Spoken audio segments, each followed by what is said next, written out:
So my name is Sara Pishva. I make pickles and preserves for Top Shelf Preserves, and it's my dream come true.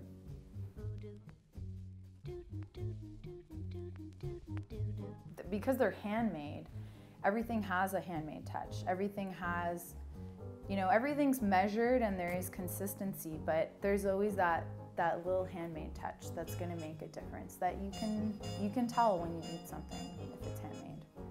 In terms of Top Shelf, our batches range from anywhere from as small as 6 jars to maybe 30 jars. So each batch that's going in there is being totally, from start to finish, is being done by one person.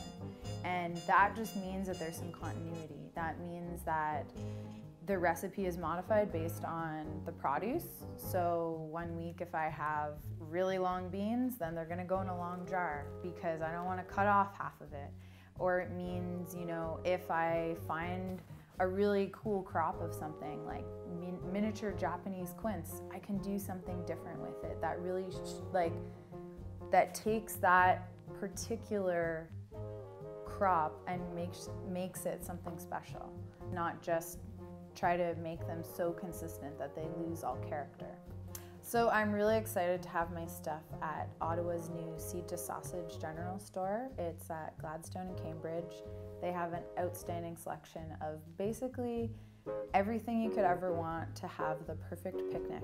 At the Manx Pub, the cozy little basement pub on Elgin Street, they have phenomenal food, and one thing you can get there that is top shelf is the baby kale salad.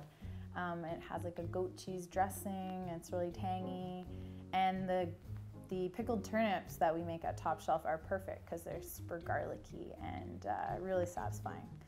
So down the street on Elgin at Town Restaurant, Bill Dagg is making what they call a Dirty Town Martini, which basically is a nice spicy martini with a Top Shelf garlic scape in there.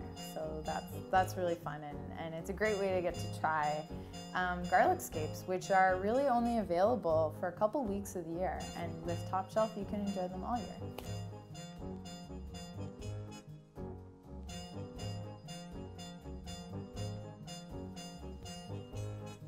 Well, one thing that I'm learning about running a business is that at some point the business starts to run itself and you start to have a job.